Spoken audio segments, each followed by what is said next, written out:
Welcome everybody to 52 Living Ideas. We're going through Gospel of John, chapter 13. We are on verses 31 and 32. So these are the only two verses we are going to be talking about today.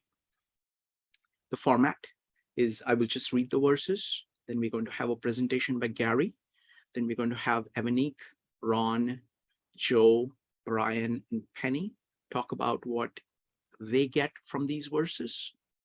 And then I'm going to open it up for anybody else who wants to add their comments. Then I will try to focus on highlights that as I see them, of everything that people have said. Then everybody gets to comment on anything anybody else has said. So that is the format. Let's get started. When he had gone out, Jesus said, "Now is the Son of Man glorified, and God is glorified in him. If God is glorified in him, God will also glorify him in himself and glorify him at once." Let's go to Gary. Gary.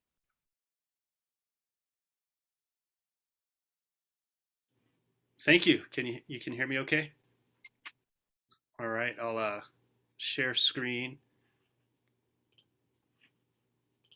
And can you all see that? Yep. So I do want to talk a little bit about Judas, because that's how it begins, is when Judas goes out and then Jesus speaks. But nearly all the commentators focus on and spend quite a bit of time talking about the glory, and now is the glory. And so, this presentation is layers upon layers of glory. And so it's kind of like this kaleidoscope and a telescope combined, going backwards through the Old Testament all the way back to Genesis. The first is this idea of like this word doxa that's being used, that in church they have a doxology. It's the last thing that you sing before you leave, and it's about the glory of God. And in Greek, the secular Greek, the idea of doxa actually has a really vague meaning, not intuitively related to glory. It means to seem, or something to just appear to be, and it's expectation. It's an opinion, like a thought or a sentiment. And what's significant, it's distinct from noesis or gnosis or episteme. It's actually a very ambiguous kind of knowledge. It's certain. It's not certain whatsoever.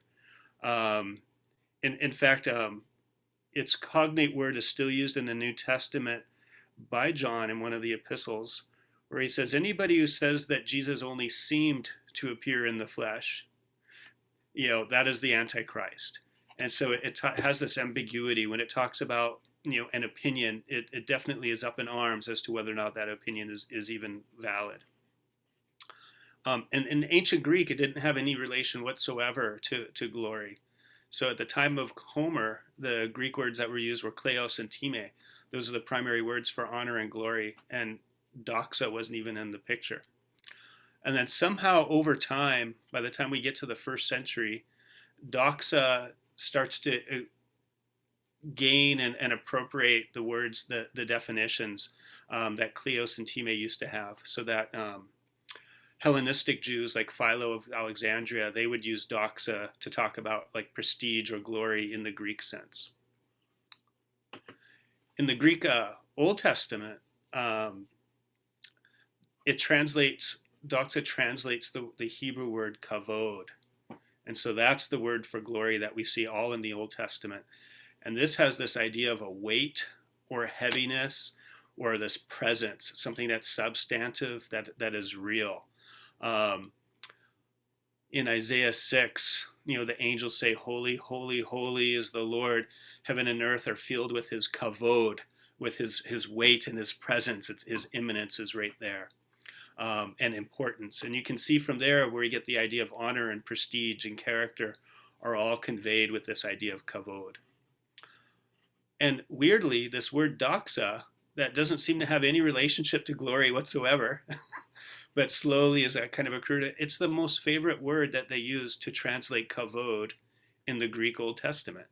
So whenever you see most every time when you see the word doxa, it's translating kavod in the Septuagint, and that's what this LXX means. It's the Roman numeral for 70, and represents the Greek Old Testament. And then because God's physical appearance is oftentimes accompanied by thunder and lightnings and fire, that's the manifestation. You also see this idea of doxa coming to mean the splendor or the radiance. And so oftentimes it's used for the physical manifestation of God. When we get to the New Testament, and I hope this isn't just too in the woods, that I'm nitpicking, that I'm going into like the data on the translation of the word. This is excellent, Gary. Please continue, because this is really, I mean, I think the words and where they come from actually are telling a whole story of how this concept was thought of at different points of time, how it changed. So it brings so much weight to these words. So please go on. Okay. Which is interesting. It brings so much weight to the words, which is we're back to the kavod and the heaviness and the importance of something. And so that's what we're talking about when we talk about glory, is something's its weight, its importance, its heaviness. When we get to the New Testament, doxa is used in its full range of meaning, which includes some of its secular uses, plus its theological uses. And it varies depending on who's writing, whether it's Paul or John or one of the gospel authors. And it also varies on who's speaking. So in the Gospel of John, it'll refer to the glory of men and Jesus knowing what kinds of, not seeking the glory of men, but seeking the glory of God. And so in one sentence, we're using the word doxa, but maybe with a nuance, slightly different nuance based on its referent. In the Gospel of John, it's almost always, or most frequently, is uttered by Jesus. When you see the word doxa, it's coming from the mouth of Jesus, who talks about glory. Not always. There are exceptions to this. And in John 13, the doxa is associated with the hour. That's another thing that starts to appear early on in the Gospel of John with his very first miracle. His mother asks him, says, "We're out of wine. Can you help out?" And he says, "Woman, my hour has not yet come." And so there's this thing that's going on that's future. And in John 12:23, that's when we first see Jesus say, "The hour has come for the Son of Man to be glorified."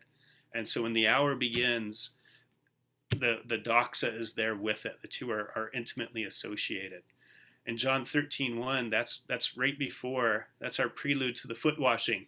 Jesus knowing that his hour would come and that he's going to receive all things, and he's going back to the Father. He then, takes up the towel, grabs the basin, and washes their feet. And then in 13:31, this is where we're at. Judas departs, and Jesus gets up and he says, "Now is the Son of Man glorified." So we see this doxa and this hour intimately related there. So here I'll just kind of like go quickly through these slides. What does all this mean? And so the next few slides are layers and layers of glory. The hour begins in chapter 12 with this voice from heaven. And when you read the context, it says that, lots of people thought that it had thundered. And so this evokes all this Old Testament imagery of God speaking out of the thunder. And so what follows is a manifestation. What we're introduced is that the following section, beginning in chapter 12 and heading into 13, is we're being introduced to the idea of the manifestation of God's glory in its full theological sense. So we get both the weight, importance, honor, reputation, that's the glory. But with that thundering voice, it also evokes that imagery of God speaking from the mount with the peals of thunder and the lightning and the fire. So we also have this splendor, illuminance, and revelation. And I kind of italicize the word revelation there because this is a mini apocalypse. The word apocalypse just means to reveal or to pull back the curtain and to see the thing for what it really is. And so when it talks about now is the Son of Man glorified, we're saying now we're seeing things as they really are. But as we've already discussed in our previous lectures, everything is reversed. we're expecting to see this, something like the transfiguration from the synoptic gospels where Jesus is radiant in glory and all this, but instead he's going to die a criminal's death, which is the lowest and most dishonorable form of execution.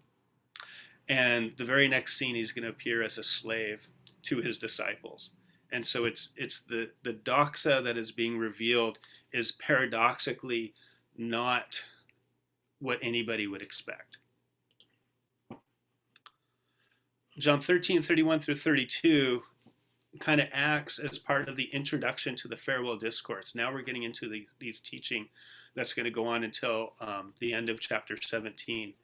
And like we said, this is like almost a third of all the words of Jesus are in this one discourse that goes on until the end of chapter 17.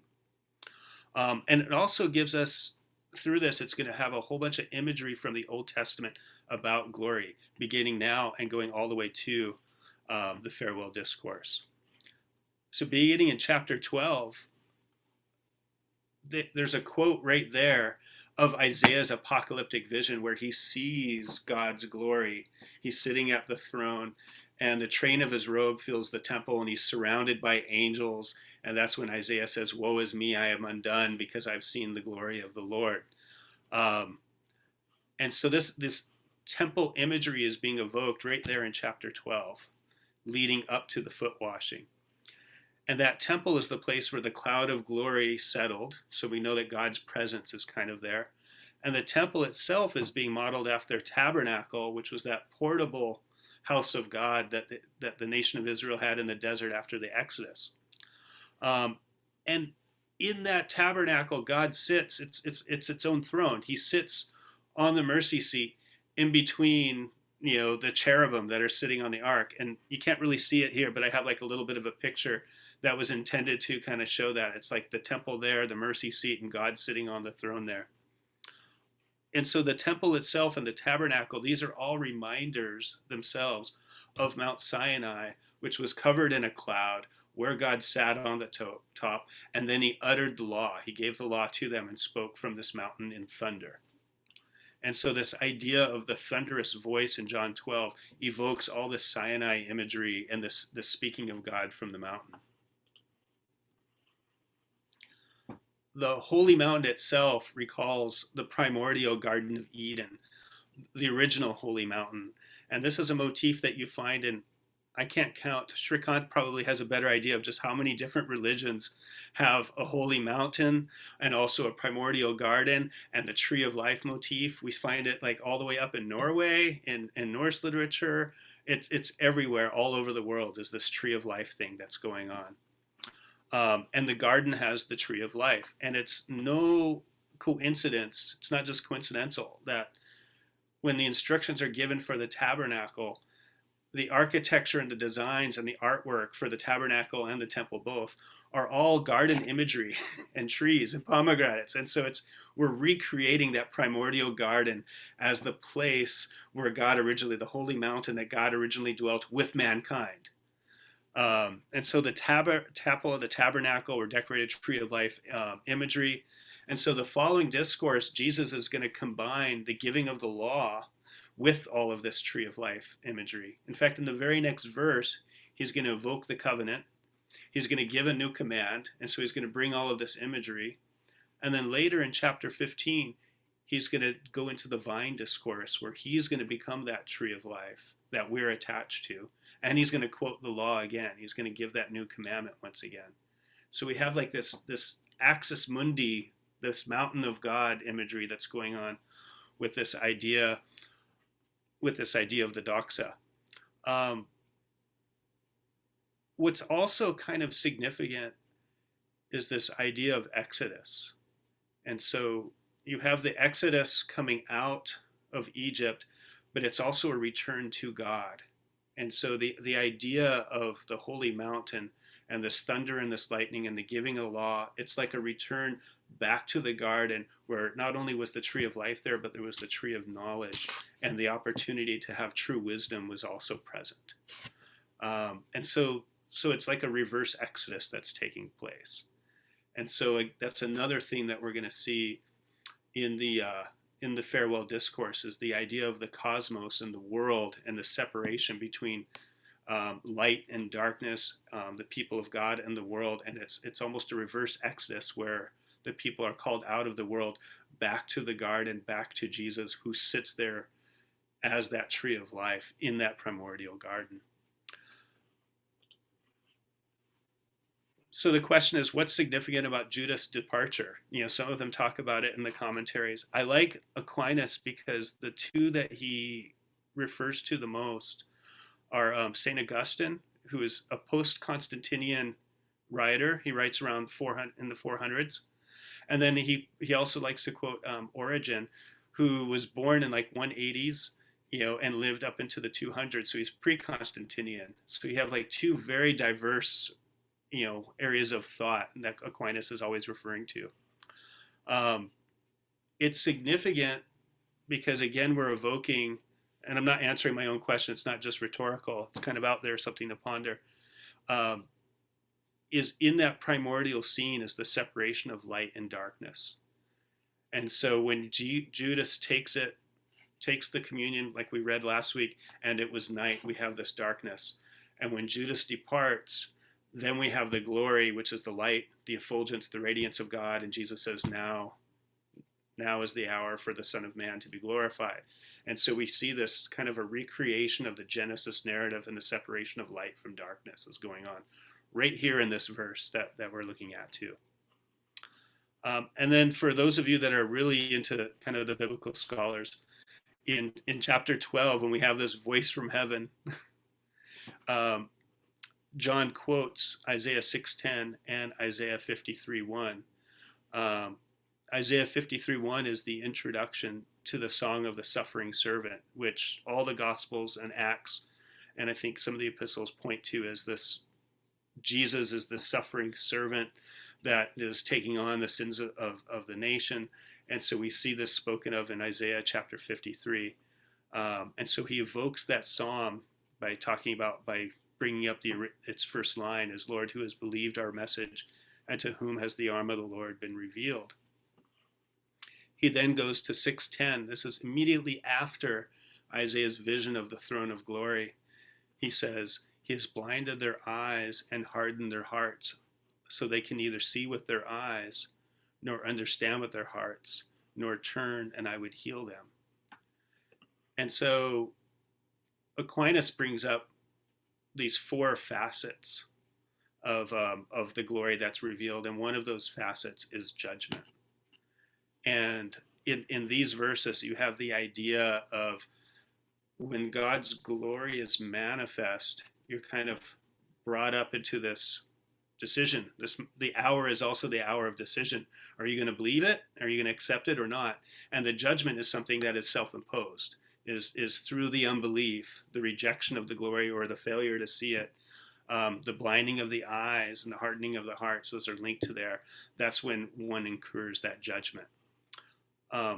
In John, and I'll close with this, there's this idea of two facets of unbelief, and I might have brought this up at a previous one, is there's ignorance, and so the Gospels are trying to talk about the story of Jesus to satisfy, to fill that gap of ignorance.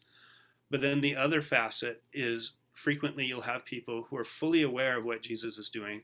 They recognize the signs, they see the ministry, they hear the message, and then it says, and they chose not to believe.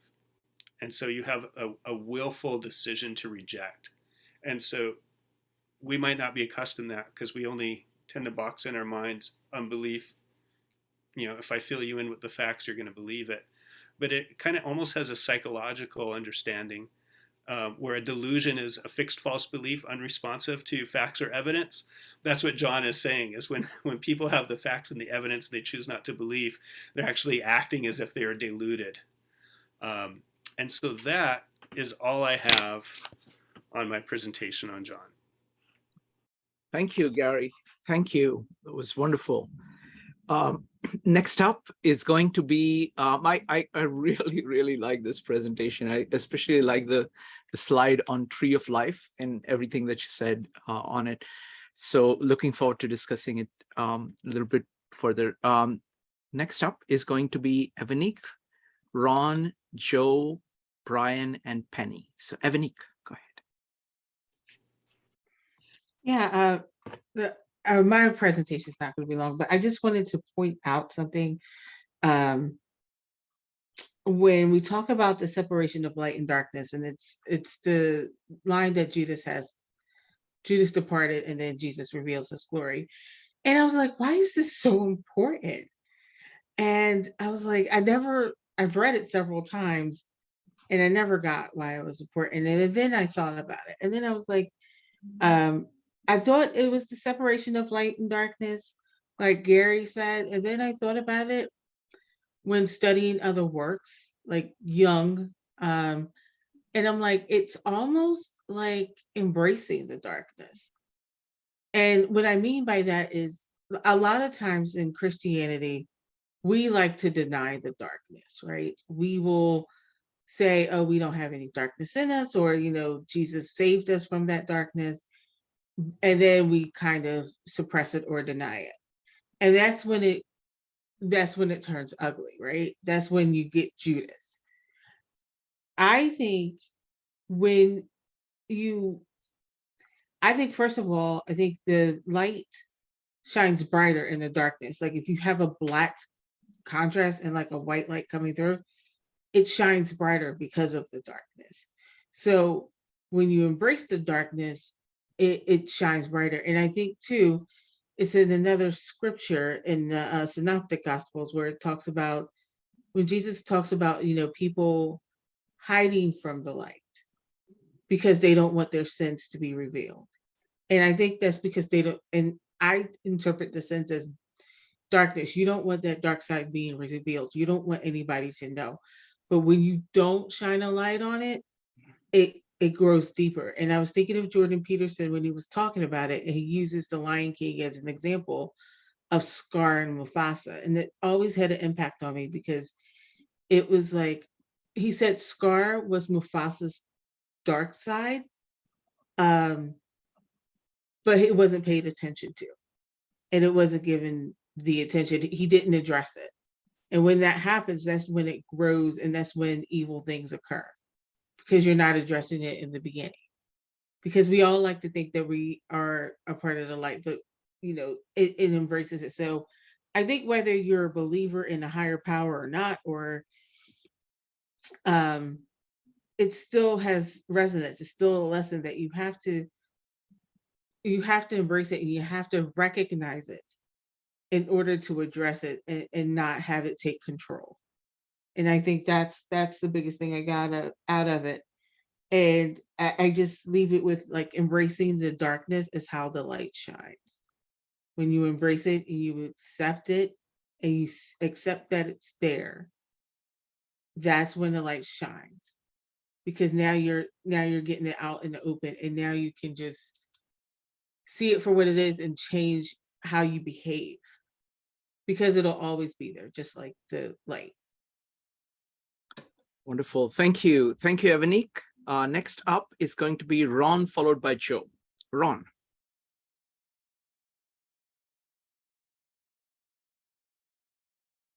Oh, just a second. Sorry, I have to set things up right. Hold on. Sorry about that. Go ahead, Ron. Okay. So I started back in 27 to kind of contextually tie this together a little bit. And in 27, Jesus talks about how the Father himself loves them. And he uses this pronoun himself, not just to say the Father loves them, but he magnifies it in Greek by using that pronoun. And I think a lot of that is lost. And we're missing a lot of times the relationship that Jesus is putting between himself and the Father as an intermediary between us. And a lot of times we're missing what Jesus is saying. Hey, wait a minute now. It's not just that I love you, I'm going to lay down my life for you. We go all the way back to John 3:16, where Father God loves you so much that he sent me. And I think a lot of times we're missing that part of it. And we're trying to, and there's this mythology about the God of the Old Testament is somehow different than God of the New Testament, where in the Old Testament was all about wrath, and then you have Jesus, it's all about love. But if you actually study, you'll see that over and over again, the character that God is most attributed to in the Old Testament is mercy, long suffering, patience. So this is the same being that we're dealing with. And I don't know how this got so ensconced, especially in the West. I don't think it's as much in like Eastern Orthodoxy, but in the West, it certainly is. So Jesus is going on to show that we have access to God the Father based on belief in the mission of God, sending the Son. And that's an exclusive truth claim. A lot of times it's glossed over, but over and over, Jesus said, no one goes to the Father but through me. And it's in understanding the mission that Jesus had to come and give himself on the cross, to suffer in a substitutionary manner. That's what gives us access. Jesus continues on saying that I'm no longer going to talk parabolically to you. I'm no longer going to talk in similes. I'm going to start talking directly to you. And then he just comes out and says, I came from the Father and I entered the world, making a very clear claim to be actual deity, not just a prophet that was sent from human beings, but literally comes from Father and enters into the world as a human being. And it's only at that point, this is the first time when the disciples seem to, oh, now I get it. Now I understand fully. And they say, now you're speaking plainly, as if throughout the first chunk of John and throughout the other synoptics, he hadn't basically been saying the same thing, but he literally had to spell it out for them before they're, oh, you're not just a Messiah that's a human being, king that God's raising up. You actually are God that became flesh. Now they're getting it. And it's not here until 29 and 30 that they get it. So then they make the claim that now they believe and now they're all set, now they know, and everything's good. And then the punchline here in 31 is Jesus says, now you believe. And it's more of a question and almost a rebuke, where Jesus is saying, do you really believe? Because the next verse in 32, he says, you're going to scatter. You're going to leave like rats on a sinking ship, like roaches scatter when the light comes on. You're all going to scatter. And he tells them, I'm telling you this so that after it happens, that you can have faith. And then it's almost going back again to 31. Do you really believe now? No, you really don't. And you're going to show it by scattering. But when you come back, you will believe. And then he commands them to be courageous. He leaves off saying that, look, you don't really believe. You claim you do, but you're not really believing. But you need to be courageous because I've overcome the world. It's really an interesting progression from talking about how the Father himself loves them, that by having faith in this mission that Jesus is taking, that it came to do, that he came from the Father to do the Father's will, to vicariously suffer and die, according to, as Gary was saying, Isaiah 53, just lays it out so clearly, right from the Old Testament. And yet they claim, all right, you're speaking clearly, we believe now. He's saying, you're still going to leave. You really don't yet, but you will. And finishes it with, be courageous. And they were. All of them, all of the disciples, except for John, were martyred for what they believed. All they had to say was, no, Jesus is not God in the flesh. That's all they had to say, and their lives would have been spared. Every one of them, except for John, was martyred for their faith. It's interesting. So that's all I have. That's it. Thank you. Thank you, Ron. Next up is going to be Joe. Joe, go ahead. Um, I'll be brief this evening. I must be honest, I'm not feeling 100%. So, Aquinas actually outlined 4 major themes in this out of these 2 lines. One was the judicial power of Christ. Second was the merit, and then how he expands on his power. Christ expands on his power, and the source of Christ's glory. And again, I'm going to focus on the merit of it because I thought that was the most important part to me.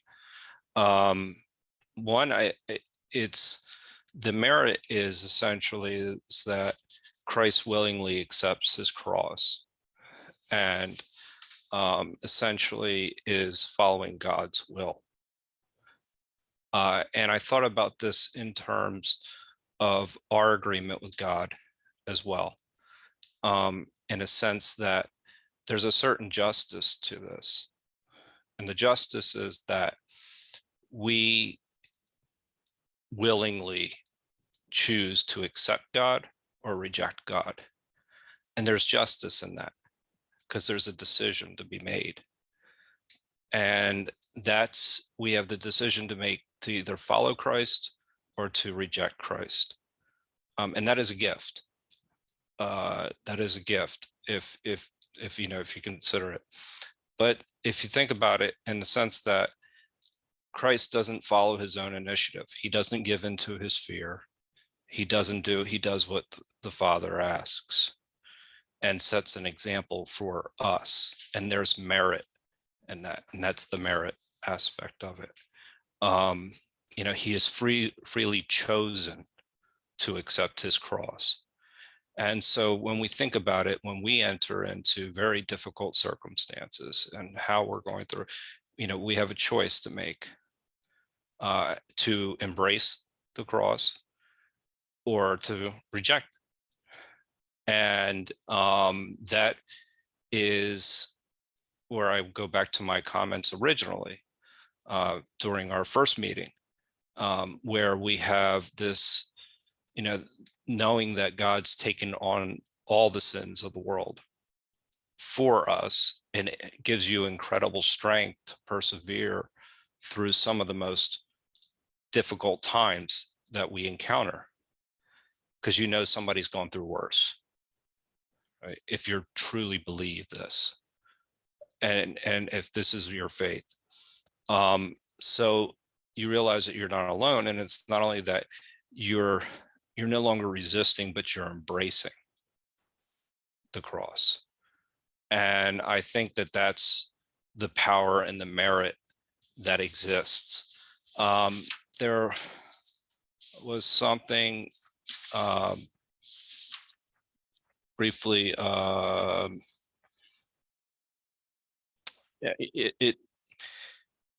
yes, I have something written here, just we're seeking out the will of God as opposed to, seeking out our own personal desires. But the one interesting part that I would like just to put out there for everybody is the amplification of the glorifying God.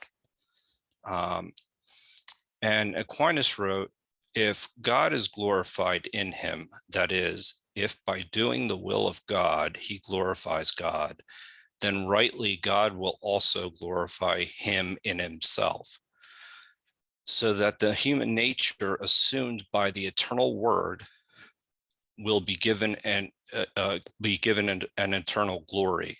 Thus, in himself, that is, in his own glory, therefore, God has highly exalted him and bestowed on him the name which is above every name. And I found that interesting because he returns to the idea of the eternal word, of God. In the beginning was the word. and that therefore God has highly exalted him and bestowed on him the name which is above every name, every word, everything, the highest. And that's the way I found that line to be very powerful. I thought there was more to it, and I think it would be very interesting to explore that a little bit more. There's also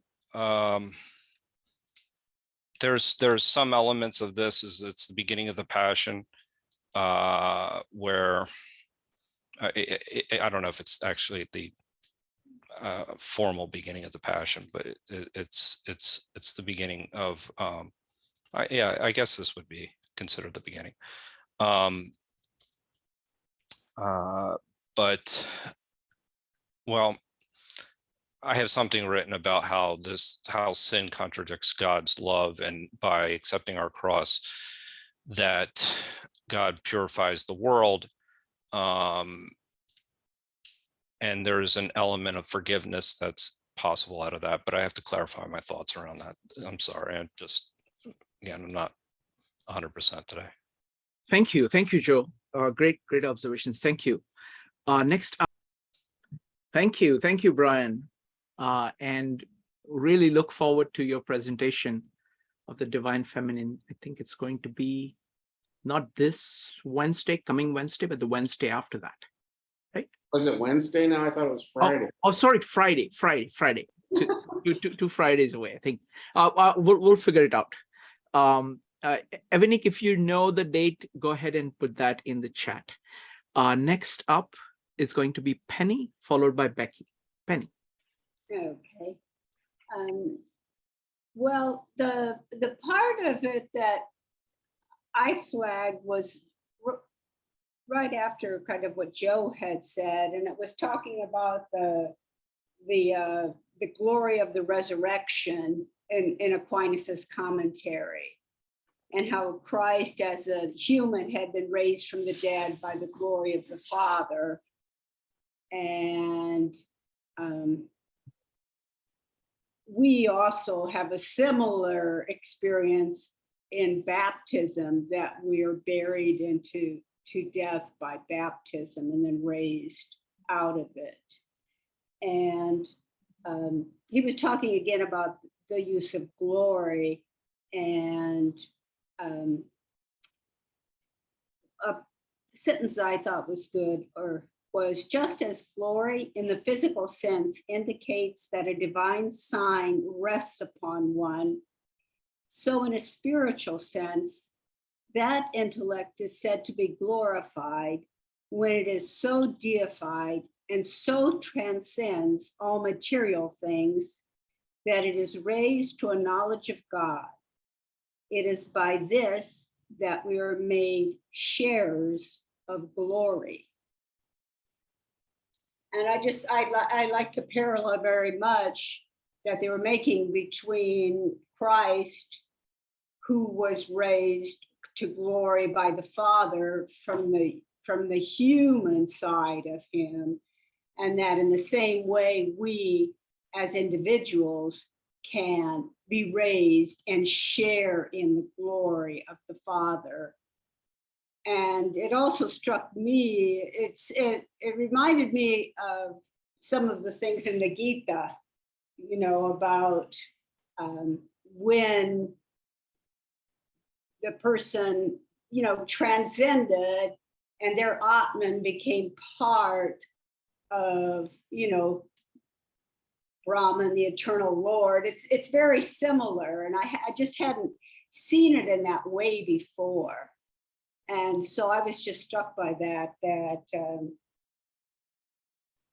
how they use kind of similar language when he was describing it, about transcending the material world. So, the periphery, getting out of that and going on to the knowledge of the spiritual side. Wonderful. Thank you, Penny. Next up is going to be Becky, me, and then we're going to open it up for comments, the second level comments. Go ahead and type ! if you'd like to add your comments. So Becky, go ahead. Okay. I wanted to make a comment about um, uh, Judas departing, and then Jesus showing himself, and of his glory. And so I think that it goes back to what was mentioned last week about power and authority. And so even though because Jesus is the light and is the source, it's not the fact that darkness has overcome the light, but it is still acknowledging the fact that in the present time, it that authority on earth was still in the hands of Satan. And so for him to be present, it wouldn't Jesus wouldn't fully reveal his or talk about his glory. And I think there's this other piece in Luke that Jesus says when he's getting arrested by the chief priests, and he's kissed by Judas. Am I leading a rebellion that you have come with swords and clubs? Every day I was with you in the temple courts, and you did not lay a hand on me, but this is your hour when darkness reigns. So it goes back to that acknowledgement that, this is your time. But I also wanted to make a distinction between repression and suppression, because it's clear that we see that darkness is not good. And so what's the role of darkness? Because in John 1, it says that in him was life, and that life was the light of all mankind. The light shines in the darkness, and the darkness has not overcome it. And then later on in chapter 3, this is the verdict. Light has come into the world, but people loved darkness instead of light because their deeds were evil. Everyone who does evil hates the light and will not come into the light for fear that their deeds will be exposed. But whoever lives by the truth comes into the light so that it may be seen plainly that what they have done has been done in the sight of God. And so it's not so the idea of embracing darkness is not supported here, and it's the difference though of repression versus suppression. So when one represses, there's no acknowledgement. It goes back to Gary's mention of that willful blindness. You don't know what you don't know, and that is not good, because you don't see it. But to make that known, that's what the light does. That's what truth does. So you're no longer repressing something in the face of truth. But once you know the truth, what do you do about it? And this is where evil comes in. It's well, you don't turn from it. Instead of running into the light, which is repentance, by turning away from the darkness and moving towards the light, you hate the light. You shun it. And so it's suppression would be the act of turning away. It's that mastery that comes in when instead of denying, or instead of reviling the truth, you're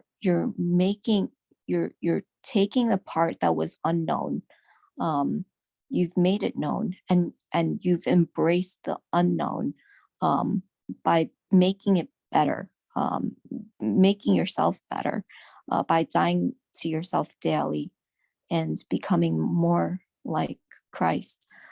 through that action, and so you're mastering. You're becoming more than your old self, and you're living in this new life through Jesus. And to the comment earlier about young, I think the confusion with that was that, when he says the shadow, it's not the same thing as darkness. The shadow is what's unknown. It doesn't talk about values. And so, something that's good or bad, it has nothing to do with the shadow. It's what you're running away from. It's what you're choosing to leave unknown. So I think even in the context of young, embracing the shadow is not the same thing as embracing the darkness. Thank you. Thank you, Becky. That was wonderful. So what I'm going to do is that instead of doing highlights, I'm just going to talk about what I understand by glory and glorification. I'm just trying to put my thoughts together here, and then we're going to go for comments on everybody's comments. So we'll, after me, it'll be Gary, Joe, DLJ, Ron, and so on. So what is glorification? What is glory? And I've thought about it. It's kind of like throwing a spotlight on something that is important and say, this is worth paying all your attention to. So it's an act of concentration of all your attention, your devotion on something. The way it is experienced is, I can only use the analogies of light. It is like light-filled things. So it's like, it is so bright because you think it is so important. It is so bright that you don't notice anything else. It just fills your entire consciousness. I want to talk about, again, a metaphor I have for God and Jesus here and glory that I got from John 1. And then I want to talk about the 4 observations, 4 kinds of glory that Aquinas talks about. I've always thought of Jesus as being the diamond and God as being the light inside of the diamond. So you can't see the light directly, but it shines through these diamonds. And the diamond actually reflects the light to itself. So it is the word that is enabling God to see himself and enabling us to see God. And it reflects, so it actually, he's glorifying God by being the diamond. And the God is glorifying him by being the light in the diamond at the same time. And you have this experience of it. So that's the visual that I think of when I think of John 1. Now, Aquinas talks about these 4 kinds of glorification. So I'm going to say how I understand them. First, he says, Jesus is glorified in the cross. Because basically he takes on all of darkness. See, what happens is that most people are afraid of the dark and they go away from it. He's actually taking on all of the pain, all of the sin, everything on himself that allows him to go beyond that. And that decision to take that on is the source of his glory. The second, he talks about the judicial. It's the right thing, separating the right, saying, this is right. You just look at him, look at Jesus and say, oh, that's what is right. And the shine and the fact that he's showing you what is right in such a clear way. Aquinas makes the point that clarity was the original meaning, which is equivalent to glory. That's what you see in Jesus, the clarity of what is right, shown to you. Third, he talks about the resurrection. And the resurrection is the consequence of the cross. You know, he chooses the cross, and the result is resurrection. Through the cross, he gets rid of all the darkness, you know, fights the darkness, takes it on, and then it's just pure light of resurrection. And the last one he talks about is being known by the faith of others. So us grasping Jesus, saying that, yes, that is good. That is true. That is important. That is his glory too. So the diamond is shining on people, and he is transforming other people, and they are reacting to that light. They are saying yes to that light. So these are the four things that I got from Aquinas.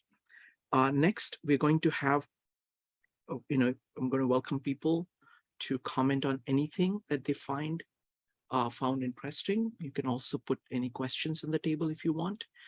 Next up is going to be Gary, Joe, DLJ, and Ron. Gary. Hi. I was actually thinking when Evanique brought up the embracing the darkness, that aspect of it. I was pondering on it because there are definitely a number of Psalms where,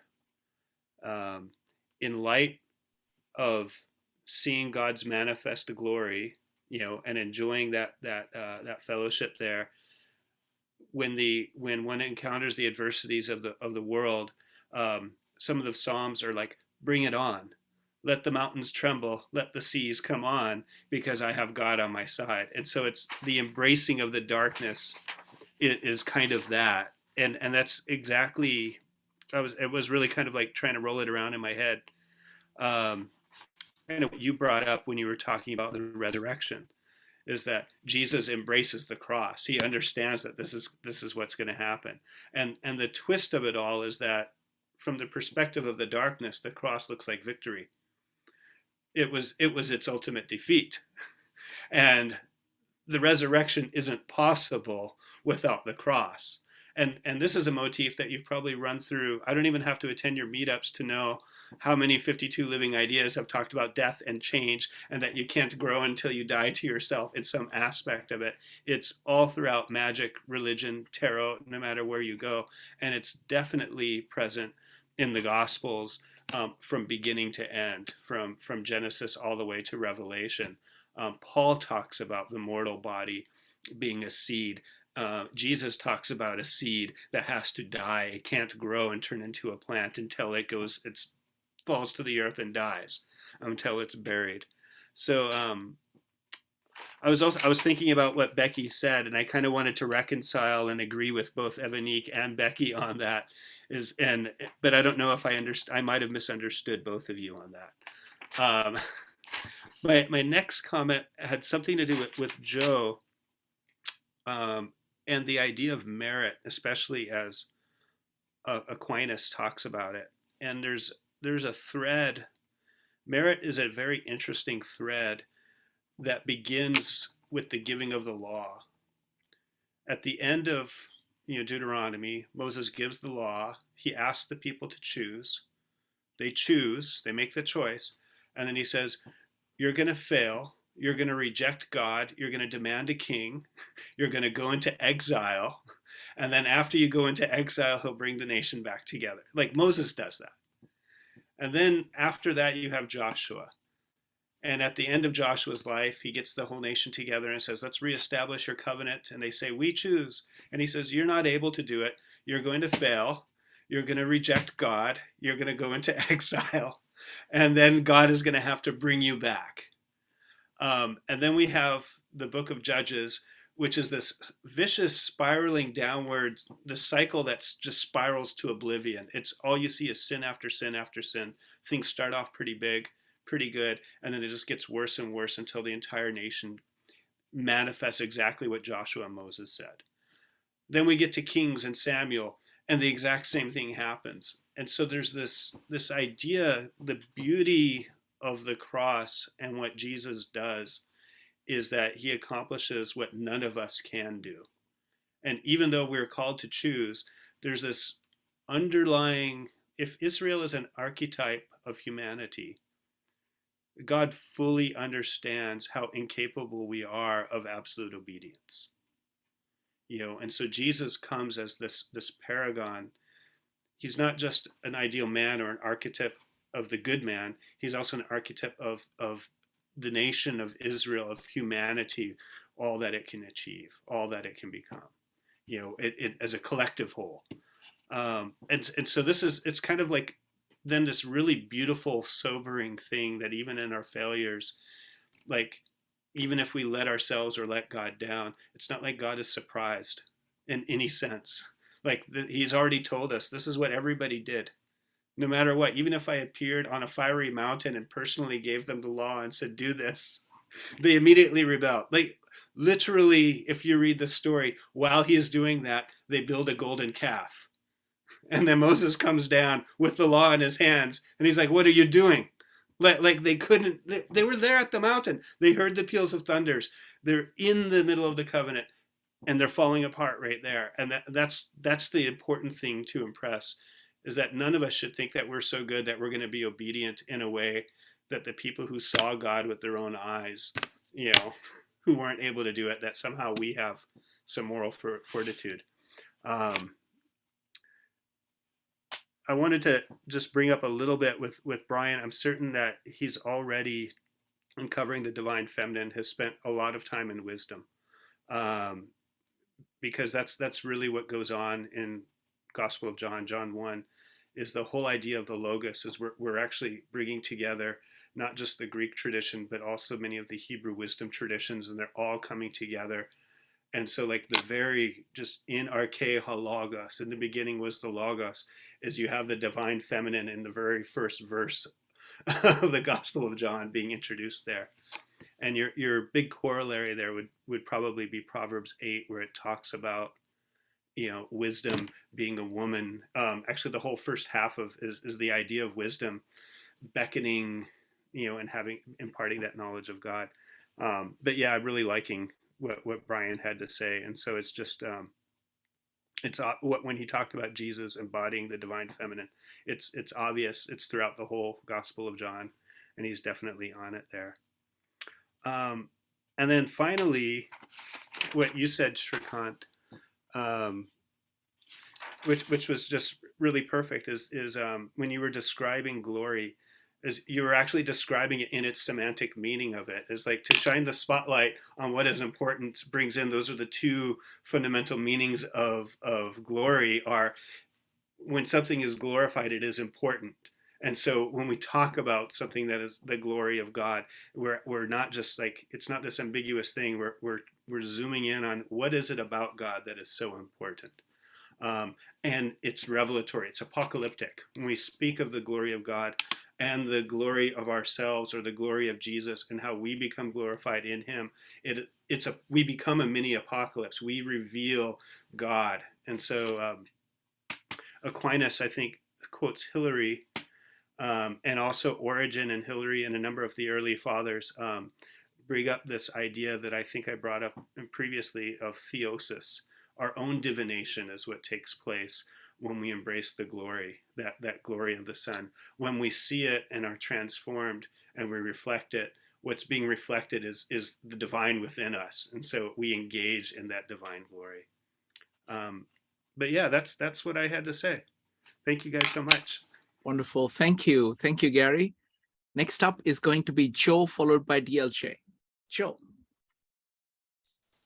So something Penny said, I mean, everybody's comments have been fantastic.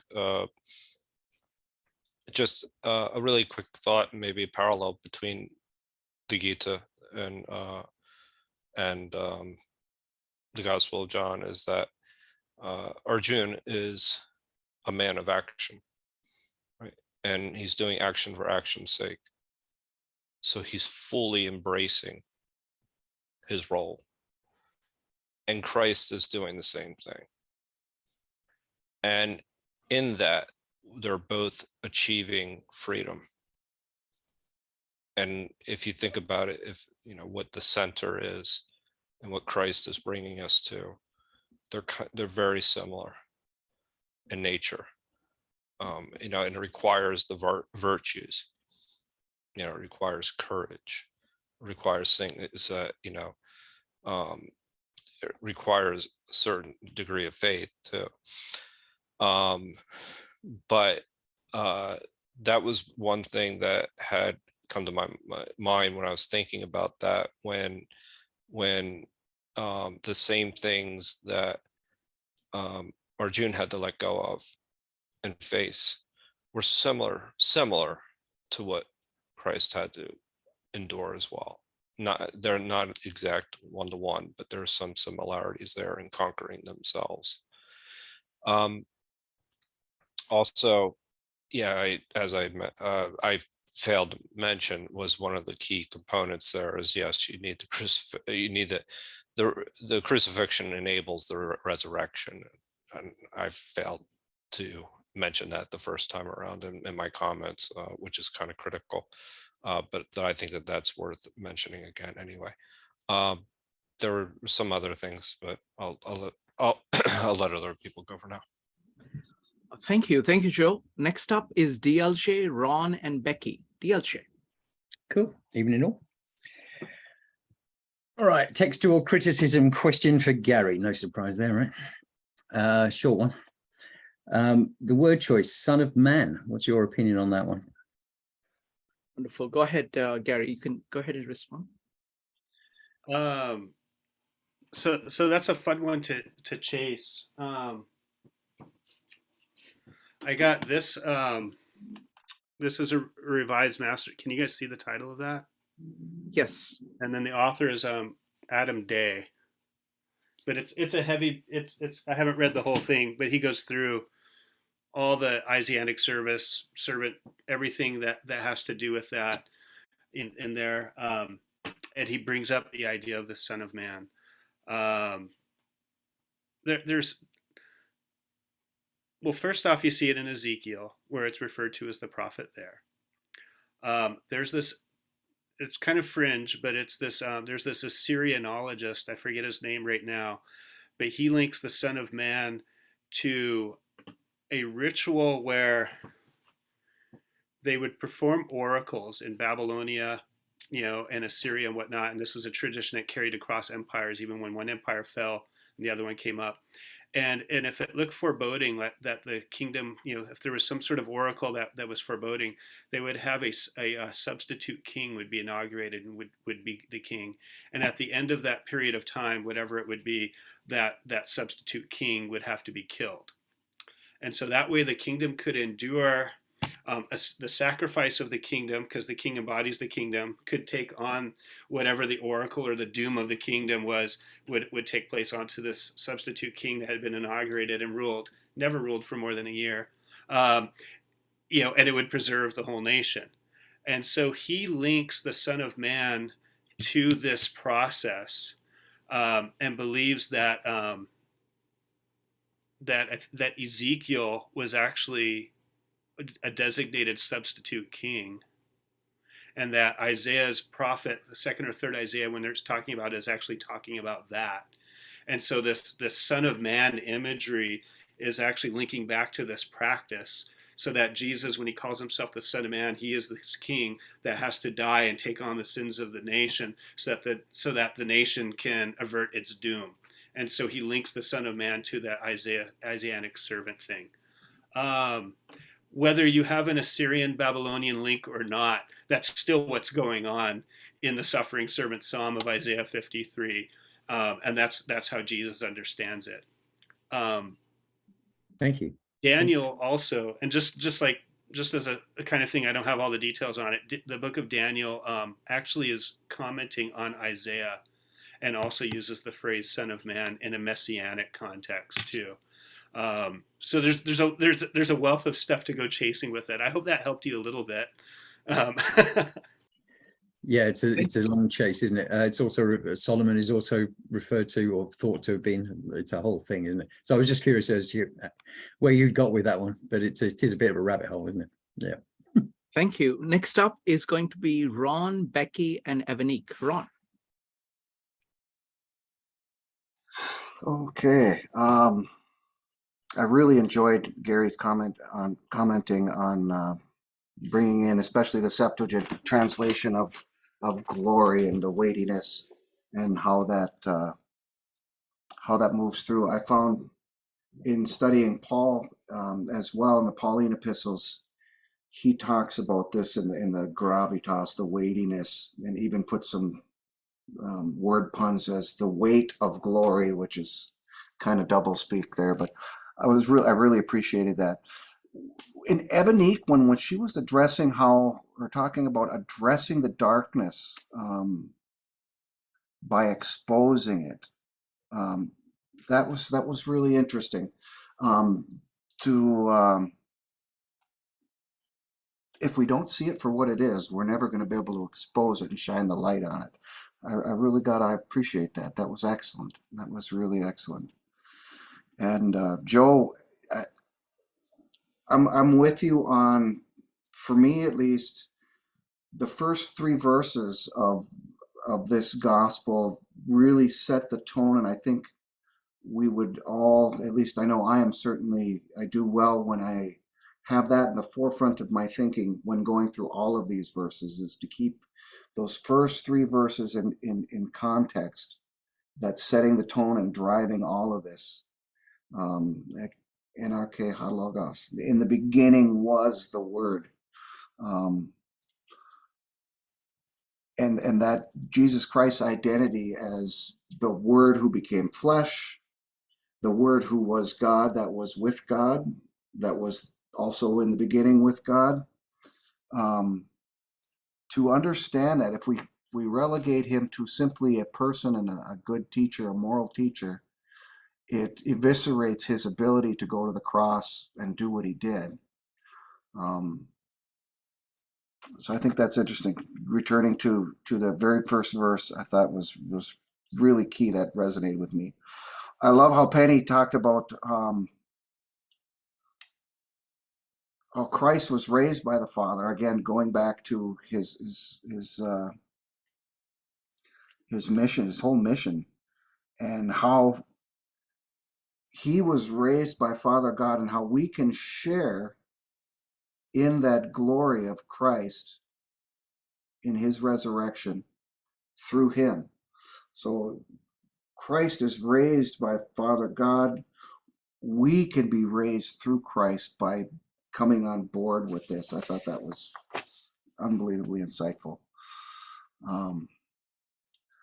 Becky's treatment of the difference between repression and suppression, I'd never really thought about that before. How, if I'm understanding you correctly, it was repression is not seeing the truth, not seeing the light, and suppression is seeing it for what it is and hating it. That was I thought that was really insightful. I'm going to take that with me. I like that a lot. And Shrikant's analogy of Father God being the light and Jesus being the diamond, I always put them both, because Jesus said, I am the light of the world. I always saw the Father and Jesus Christ and the Holy Spirit as the light. And then through faith in him and what he's done, we can be the diamond that's transmitting that light, refracting that light. We don't have the light within us per se, But as we partake through faith in what he's done, we then get to reflect and refract the light of God into the dark of the world. I really like that gem and light analogy. I use it in teaching all the time. But I also do sometimes say Jesus is like a diamond that's perfect no matter which way you turn it. It's absolutely flawless. So I bounce around back and forth. On the archetype of Jesus Christ as the archetype of Judah and history, and Gary, I thought that was really interesting. One of the things that I tend to, maybe I'm reading too much into this, I see John and Moses especially, a lot of his writings, especially in the Pentateuch, are polemics against either the Egyptians or the Babylonian, Sumerian. So they'll see, for example, the Babylonian Empire said that they were really, really good and great because they had these apokalo, these angelic beings that came and taught them all kinds of secrets. And they said that's why they're great, that's why we're wonderful. Then Moses goes and turns around in Genesis 6 and says this was the nastiest, most evil thing that's ever happened. And so he's saying, yeah, that's kind of the truth, but he's hitting it right between the eyes with a polemic ball, beam, and hammer. Bam.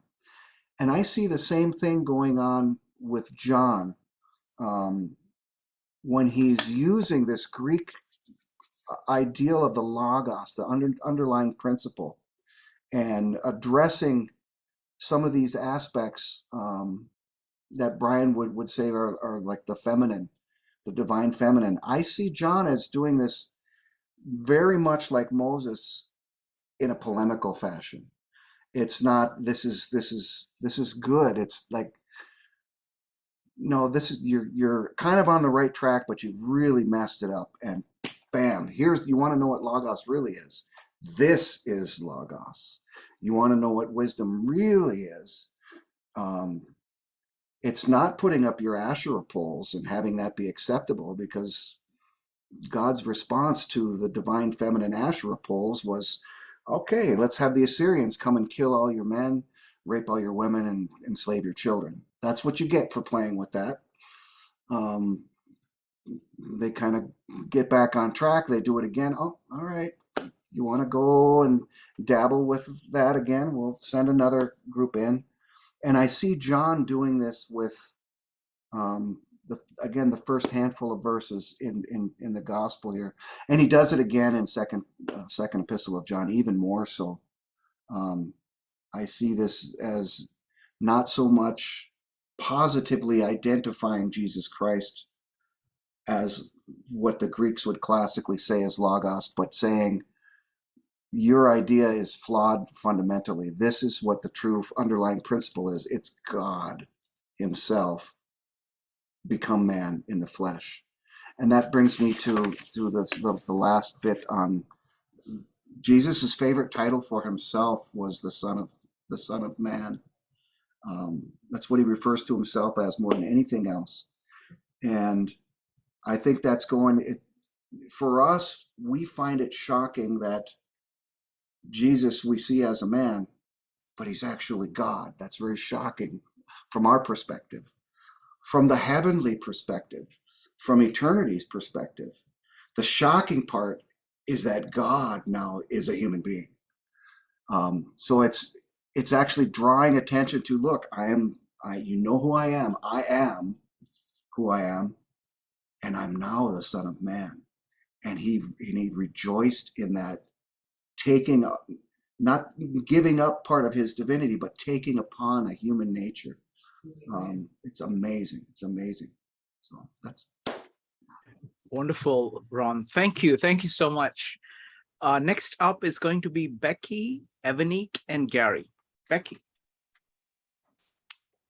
Yeah, so the glorification of Jesus, like for him to go through or to anticipate death, that was very painful for him. But at the same time, it was nothing compared to what he knew would come out of it.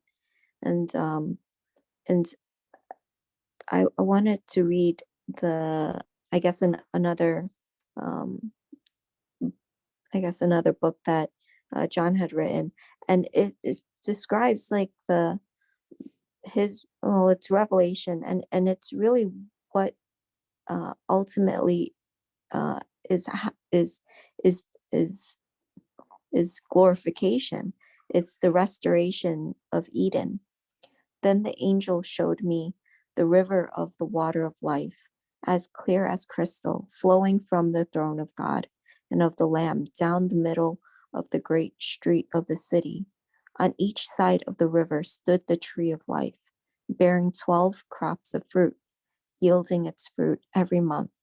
And the leaves of the tree are for the healing of the nations. No longer will there be any curse. The throne of God and of the Lamb will be in the city, and his servants will serve him. They will see his face, and his name will be on their foreheads. There will be no more night. There will be no need the light of the lamp or the light of the sun, for the Lord God will give them light, and they will reign forever and ever. Going back to what you said, Shrikant, about the diamond reflecting, it's that glorification of Jesus.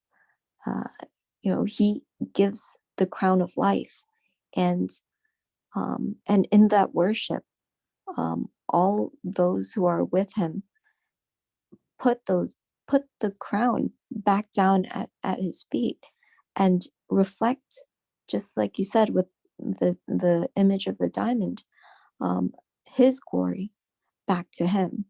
And it's quite beautiful. And so would he die for us over and over again? He would do it willingly, and for us to be there with him in heaven at the final, final days. It's what makes everything, that hope makes it so that we can face any kind of darkness, any kind of hardship. And then Romans says that we are more than conquerors. What then shall we say in response to these things? If God is for us, who can be against us? He who did not spare his own son, but gave him up for us, how will he not also, along with him, graciously give us all things? Who will bring any charge against those whom God has chosen? It is God who justifies. Who then is the one who condemns? No one. Jesus Christ, who died, more than that, who was raised to life, is at the right hand of God, and is also interceding for us.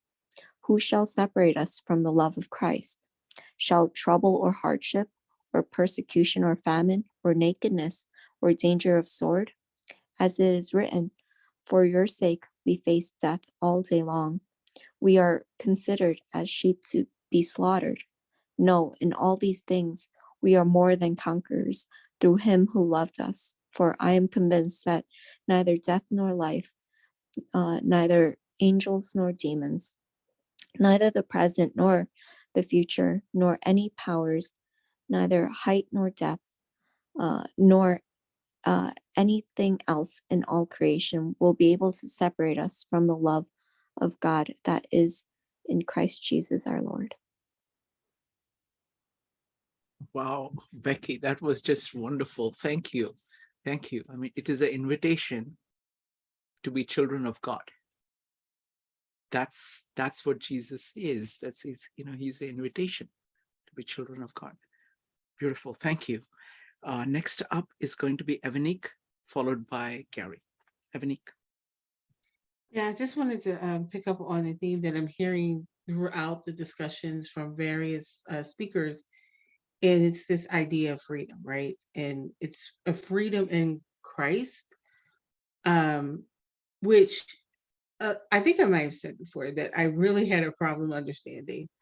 And I think it's the freedom to deal with life, right? If you choose first there's the freedom of choice. You choose God or you don't choose God. And with that freedom comes responsibility. And the responsibility, if you're going to choose Christ, is that you're going to obey him. And Gary made it very clear that if people who saw the transfiguration and saw him transform, if they can't get the obedience thing right, and they, even though they've seen the glory of God, will still scatter and still deny him, what makes us think that we're any better? And I think the freedom in Christ is knowing that. And it's knowing that you're going to fall short, and it's knowing that you're going to improve every day. And that's freedom, knowing that you can be better, not to be better than anyone else, but you can be better than you were the day before. And I think there's a freedom in that, and there's a freedom in choosing to be better than the day before. There's also a freedom in how you deal with life. You can't control what happens, but you can control how you deal with it. And there's a freedom in accepting the darkness of that and being able to lean on Christ and say, I don't know what's going on right now, but I know you got this. And there's a freedom in that as well. And it's a freedom of surrender and surrendering it to Christ. Like a lot of times when something happens, we try to control it. We try to make it better. We try to do all these things. And all that sometimes is required is surrender. And it's also surrendering who you are to Christ and knowing that Christ is going to bring you closer to who you are or who you're meant to be. So there is that surrendering that ego, surrendering those desires of what you want. And when you surrender the desires to Christ, he will give you everything that you ever wanted. Now, I know people interpret that as, oh, if I surrender, the simple fact, like I'll say, for example, that I want to get married and I surrender that to Christ and I just let that go, that means my husband's going to come along. Not necessarily true. What will happen is you will be able to be satisfied with the life that you have now. And you will be able to accept the life that you have. And if that thing that you really desire never comes, you are still going to be okay. Not only are you going to be okay, you're going to be great because of your love of Christ and you surrendering to Christ and you surrendering those desires to Christ. You will be happy with what Christ gives you. And that is not within your control. So when you surrender and you release control, that's where the freedom lies in. It doesn't lie in getting what you want, because that comes with a whole set of other problems that you probably didn't count on. So those are just my thoughts. Wonderful, Evanique, that was just great. I mean, I always think of this in terms of kind of the cross and the resurrection. So you have to kind of surrender these things in order to be born again. That is because you can't do that. You can't go up without going down. Thank you. Thank you. Next up is Gary, followed by Brian. Gary. No, thank you. I had two things. First off, I really liked what you had to say, Evanique. And that's probably the whole notion of freedom in Christ has been like the debate, and even the ethical debate from the beginning for 2,000 years. What's going on there, and what does it mean to be free, and what are we free from? One of the things that sticks out, especially in the Pauline literature, is the idea of being free from the penalties of the law. And when you look at it in that legal terminology, it means that following Christ is not a coercive act. We're not being threatened with punishment. We're not being told that we have to do it. It's not a quid pro quo. It's an opportunity, like what Shrikant said. It's an invitation, and so it's a true freedom. Like, think about just being an American or living anywhere. You have to obey the laws of the land, and if you don't, you're going to go to jail. And so the idea of being under Christ is that all those penalties have been removed. They've been placed on Christ, and that obedience that God calls us to do is a willful submission. And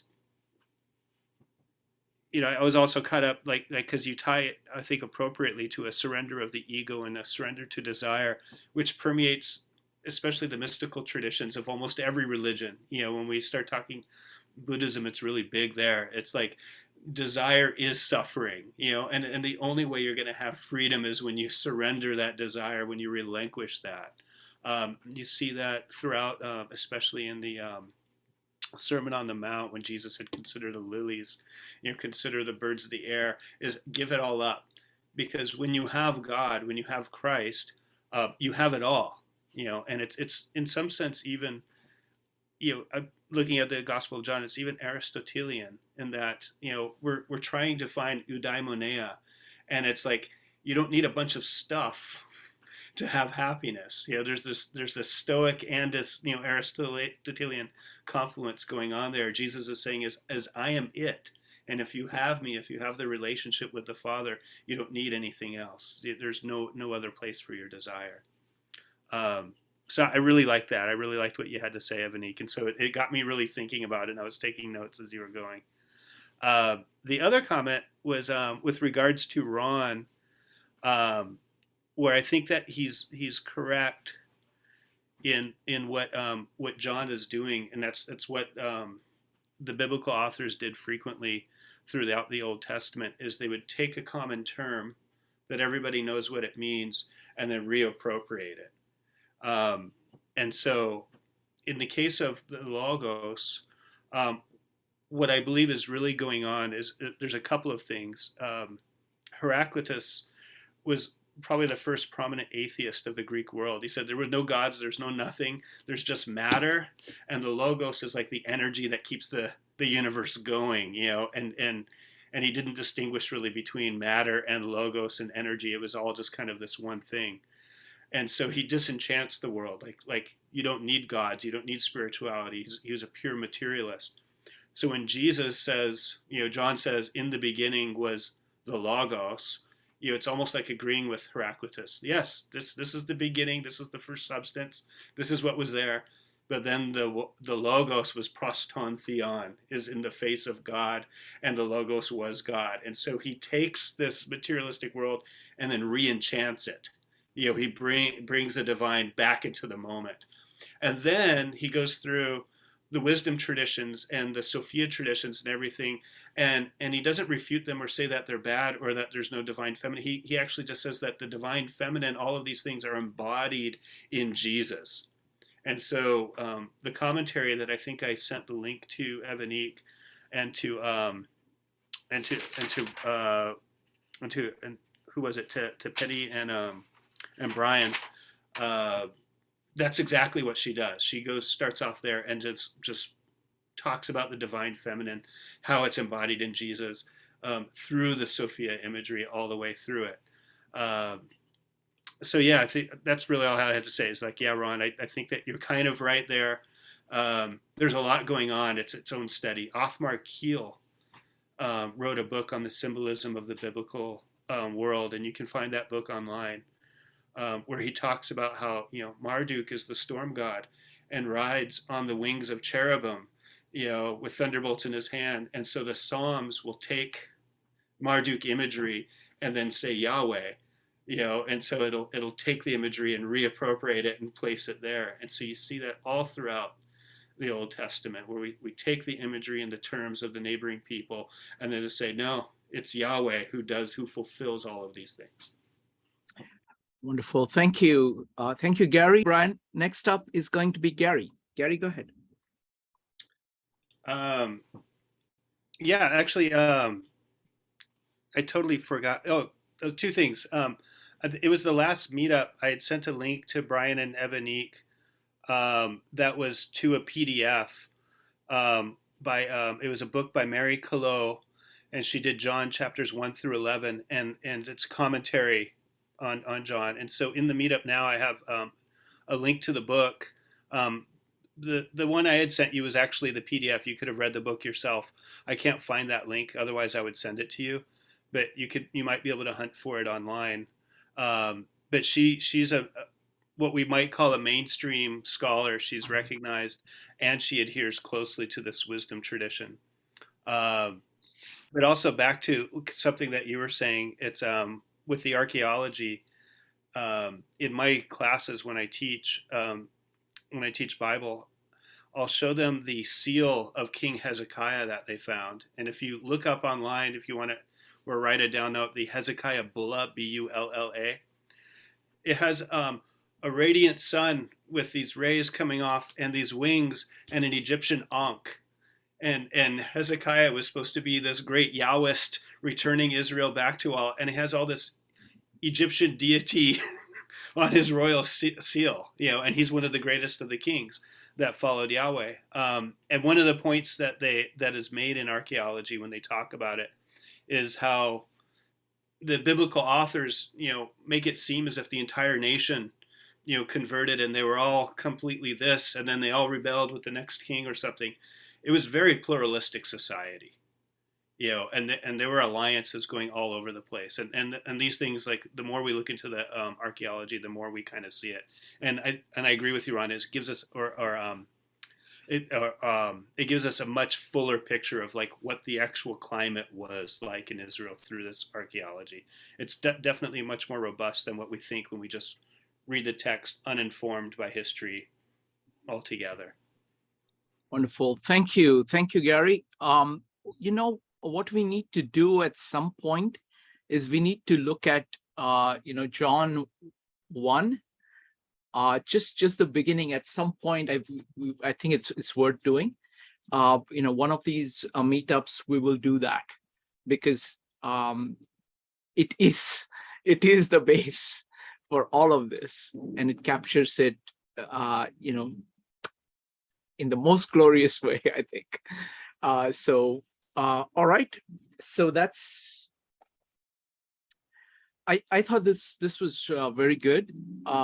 And looking forward to the next one.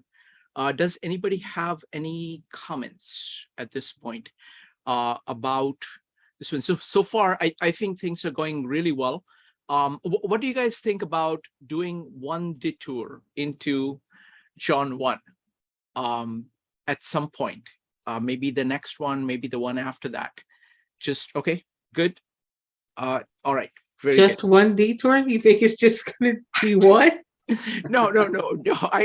It's there in the background. You're right. It's always there. But I think explicitly focusing on that, just the first few verses, we'll do that at some point. All right. So thank you very much, everybody, and thank you, Gary. This is wonderful. I particularly liked, Gary, your analysis of the word itself, because it did add a lot to it, and I'd really like that slide of the tree of life, because that actually captures so much. Thank you, everybody. Good night. Bye.